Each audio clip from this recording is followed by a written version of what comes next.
If I had known what I was walking into that day, I would have turned back immediately. But the truth is, sometimes we walk straight into the unknown, convinced we're in control, until we realize we never were. It was supposed to be just another hike. I'd gone into the forest hundreds of times before, early mornings, late afternoons, even nights when the moonlight was bright enough to guide me. It was my escape, my sanctuary. Somewhere I thought I could clear my head and feel alive. But that day felt different the moment I stepped off the trail. I don't even know why I did it. There was no reason to leave the marked path. It wasn't curiosity. It wasn't a sense of adventure. It was like my feet were moving on their own, leading me deeper into the trees, away from the sunlight, into the kind of darkness that wraps around you and makes you question why you're there in the first place. And then I saw it. It was half hidden beneath layers of moss and dead leaves, almost swallowed by time itself. At first, I thought it was a large rock, or maybe an old tree stump. But as I got closer, I saw the faint outline of metal, rusted, corroded, forgotten. A hatch, round, heavy, and sealed tight, like it hadn't been touched in decades. My first thought was that it might have been some kind of storm shelter, or maybe an old maintenance entrance for something long abandoned. But it didn't make sense. There were no structures nearby, no power lines, no signs of human activity for miles. And the way it was buried, it didn't look like anyone had been near it in a very, very long time. I stood there for what felt like hours, just staring at it. My gut was telling me something was wrong, that I shouldn't go near it. But there was something else, a pull, like a voice I couldn't hear but could somehow feel. It was almost as if the hatch wanted me to find it, wanted me to open it. And that thought, that should have been enough to send me running in the opposite direction. But instead, I knelt down, brushed away the dirt and leaves, and saw it clearly for the first time. The metal was engraved with markings I didn't recognize. They weren't words, not in any language I knew. They were symbols, lines and curves that seemed to shift under my gaze, almost like they were alive. The more I stared, the more my head began to ache, like the symbols were burrowing into my thoughts, etching themselves into my memory. I should have stopped right then and there, but I didn't. I don't know if it was curiosity, stupidity, or something else entirely, but I grabbed the handle. It was cold, freezing even, like it had been dipped in ice. And when I pulled, the sound it made, it was this deep guttural groan, like the earth itself was protesting, begging me to stop. But I didn't. The hatch opened with a jolt, and for the first time, I saw what lay beneath. A ladder, rusted and slick with moisture, descending into pitch-black darkness. The air that rose up to meet me was damp, heavy, and wrong. It smelled of decay, like something had been rotting down there for years, forgotten and undisturbed. My flashlight barely pierced the void, but what little I could see sent a chill down my spine. The walls were lined with those same symbols, carved deep into the metal, like whoever, or whatever, had made them wanted them to last forever. And at the bottom of the ladder, there was something else, something that didn't belong. It looked like a doorway. Not a door, a doorway, but it wasn't made of wood or metal or anything I could recognize. It shimmered, almost like liquid, but it didn't move. It just hung there, perfectly still, perfectly unnatural. I told myself it was just my flashlight playing tricks on me, that it was just water or some kind of optical illusion. But deep down I knew better. I knew that whatever it wasn't supposed to be there. And that's when I heard it. A sound, faint at first, almost like a whisper, but it wasn't words. It was a low guttural noise that seemed to come from everywhere and nowhere all at once. It wasn't human. It wasn't animal. It wasn't like anything I'd ever heard before. And it was getting louder, closer. I wanted to run. I should have run, but my legs wouldn't move. I just stood there, frozen, staring into the darkness, as that sound grew louder and louder, until it was right there, just beyond the edge of the light. And then it stopped. For a moment, everything was still. The air, the noise, even my heartbeat, it all stopped, like the world itself was holding its breath. And then, out of the corner of my eye, I saw it. A shadow, not like any shadow I'd ever seen before.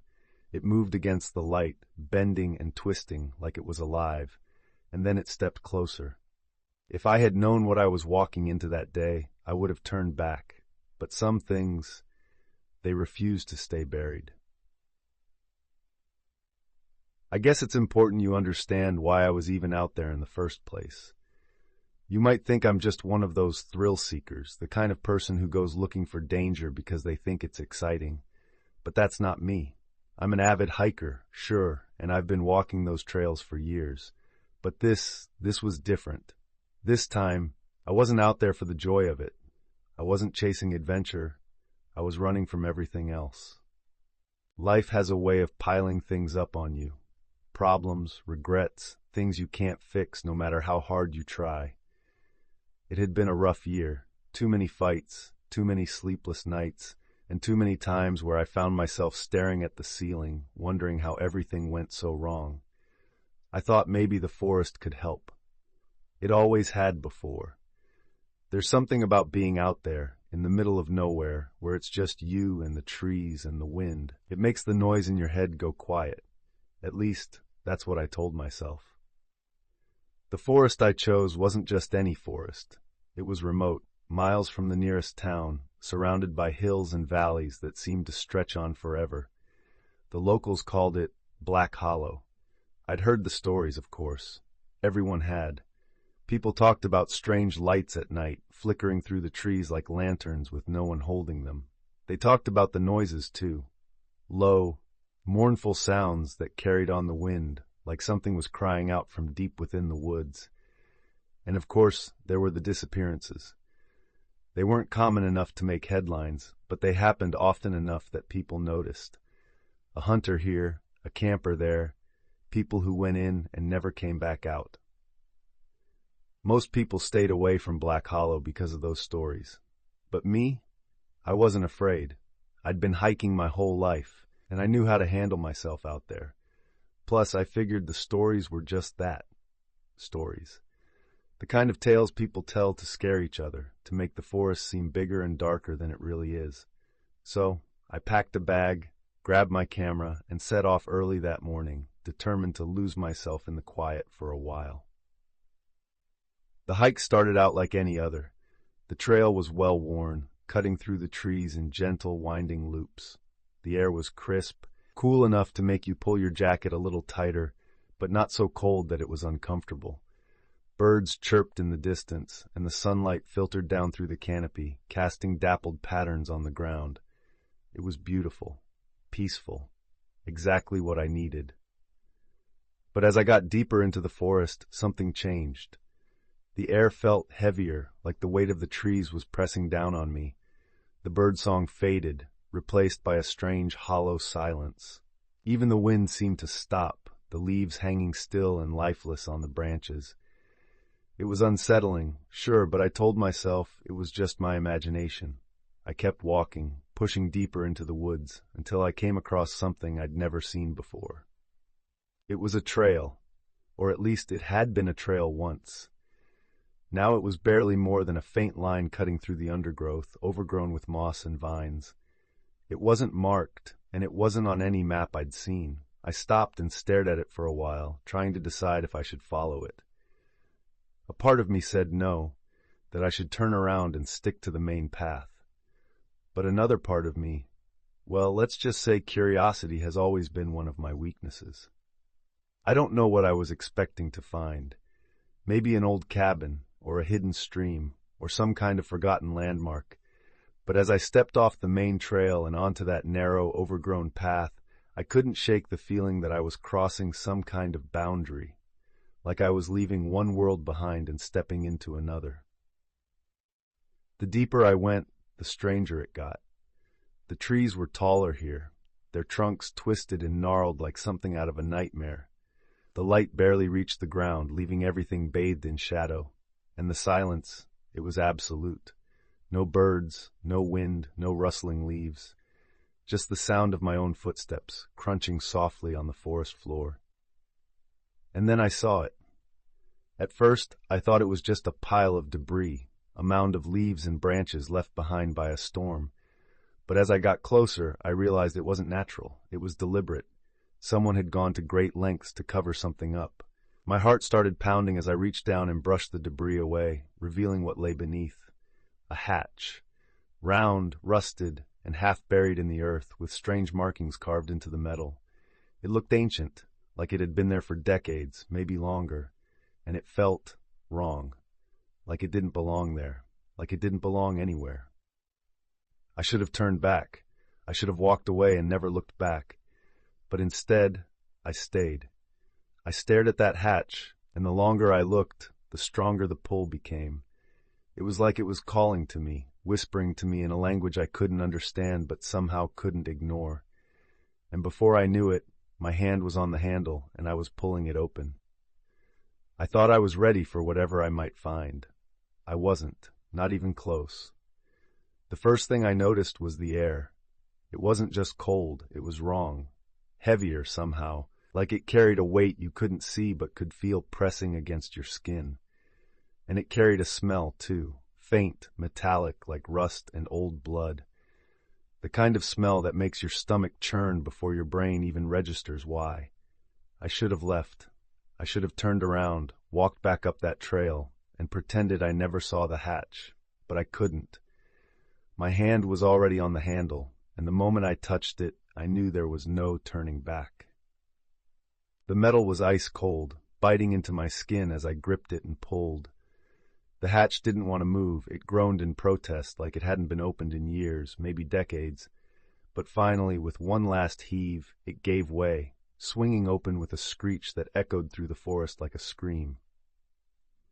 Beneath it was darkness, thick, impenetrable, absolute darkness, the kind that feels alive, like it's reaching up to pull you in.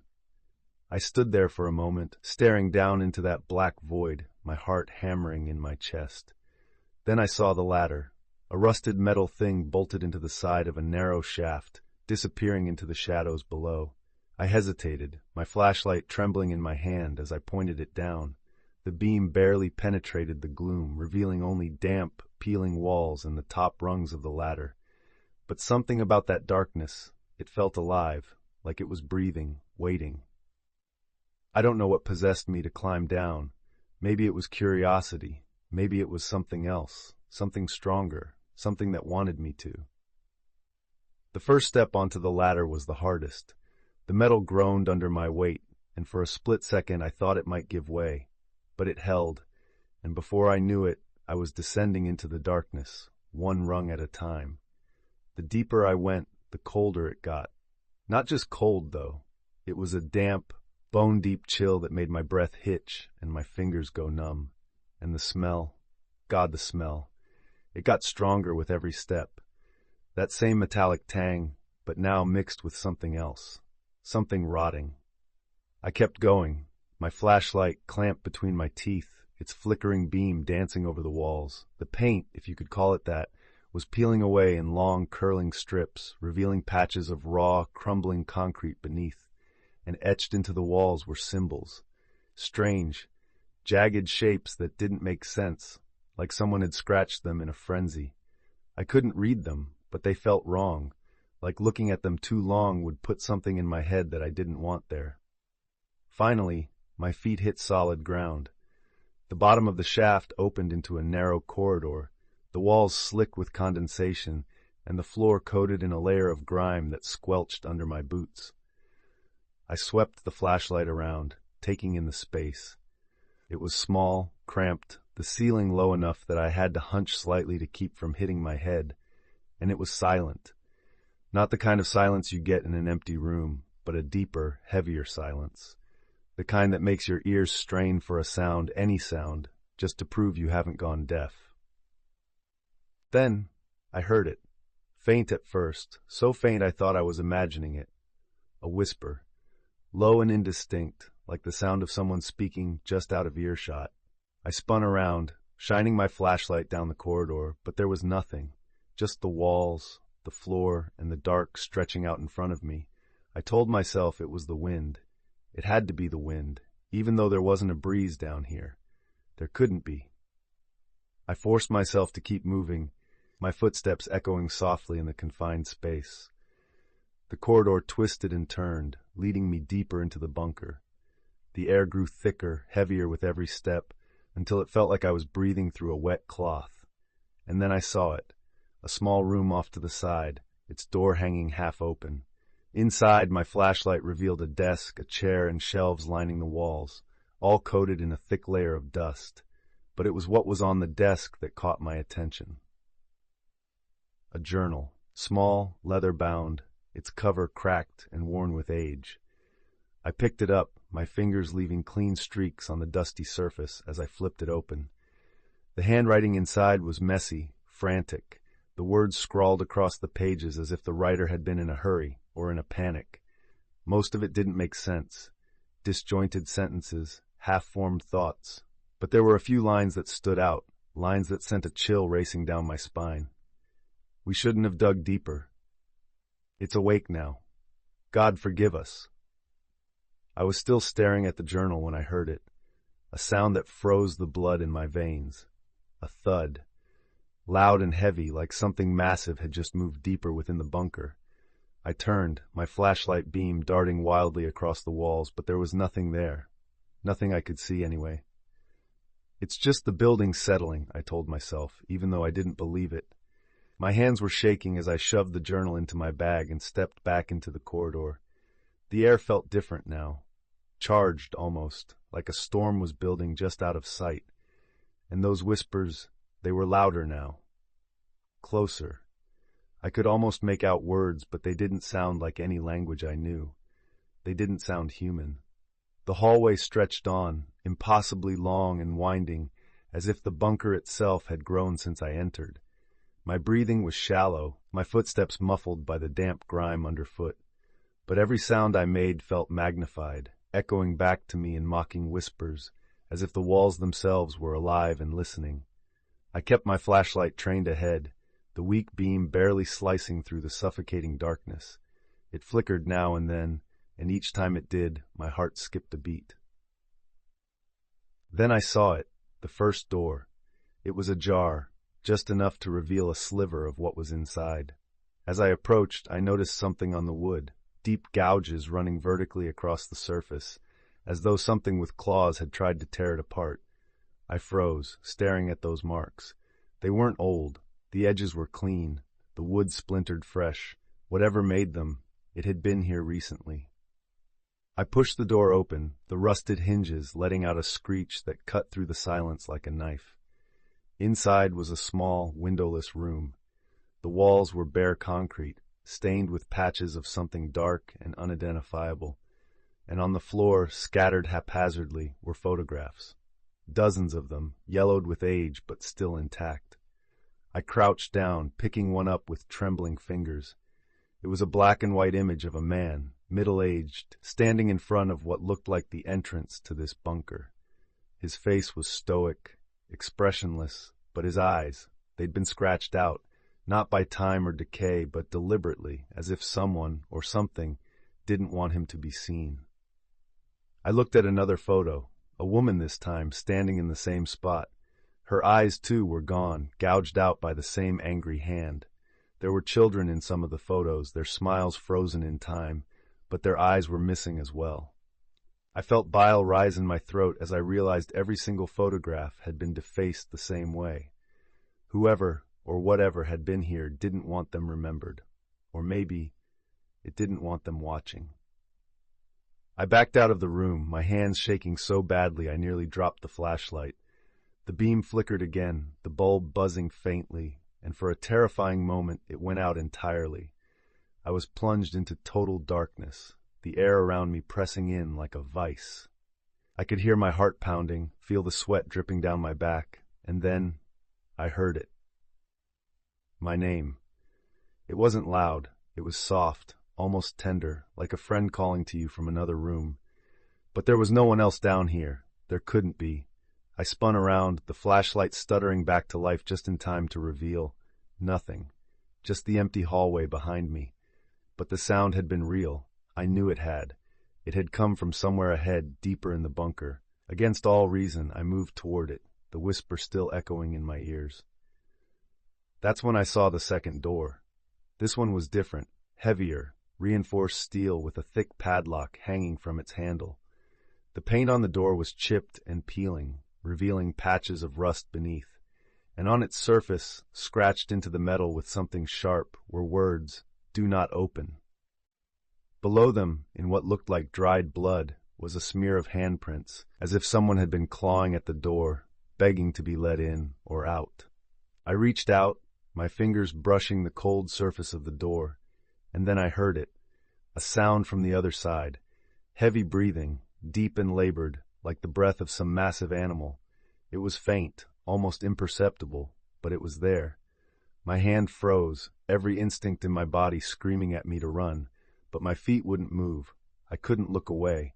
I just stood there, listening to that awful rhythmic breathing, feeling it vibrate through the metal and into my bones.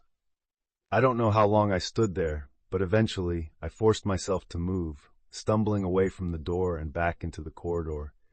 My mind was racing, trying to make sense of what I'd just heard, what I'd just felt. That's when I remembered the journal.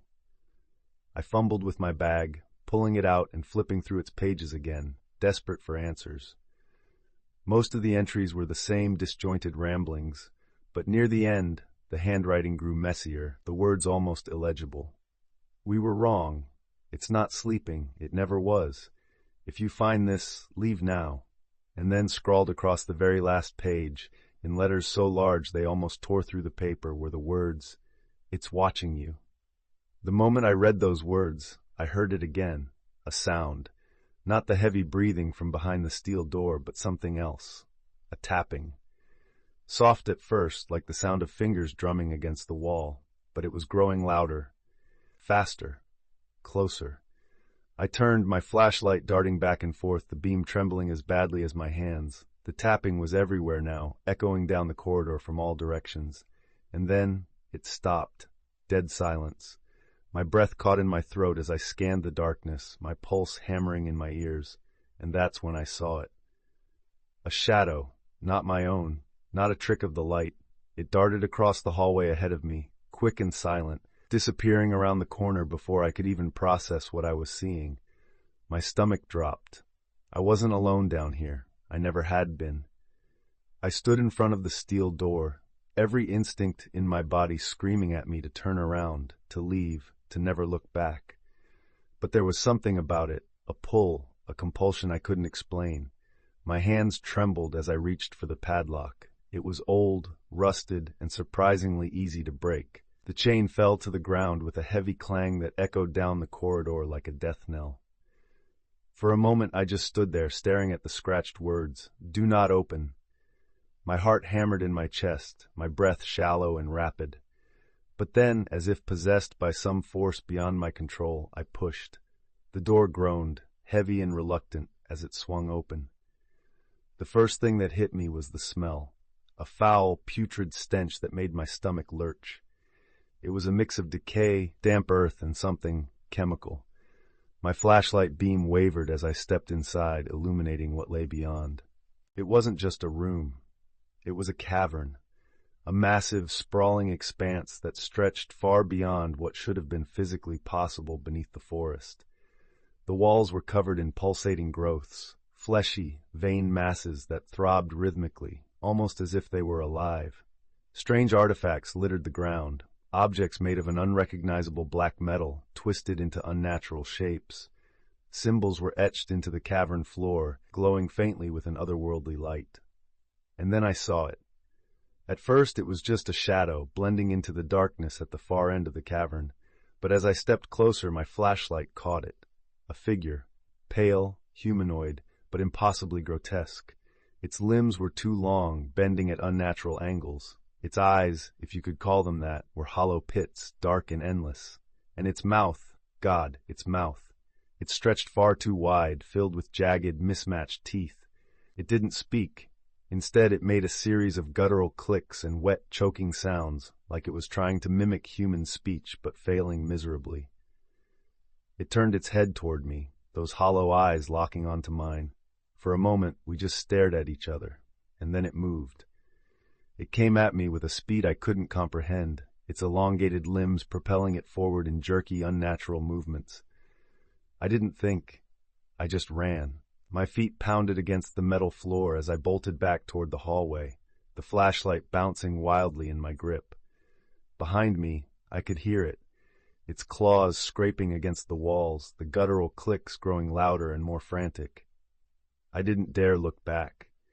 My lungs burned, my legs screamed in protest, but I kept running, the sound of its pursuit driving me forward. The lights overhead flickered erratically, casting the creature's distorted shadow onto the walls. It was gaining on me. I could feel it. As I rounded a corner, I tripped, my flashlight clattering to the ground and rolling away.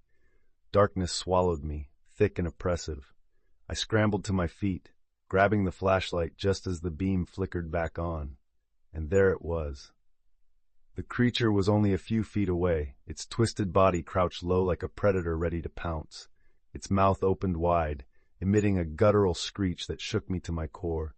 I turned and ran again, tears streaming down my face, my mind consumed by pure, unadulterated terror. I stumbled into a room I hadn't seen before, slamming the door shut behind me. My flashlight illuminated the horrifying scene within. Human remains were strewn across the floor, bones picked clean, skulls cracked open.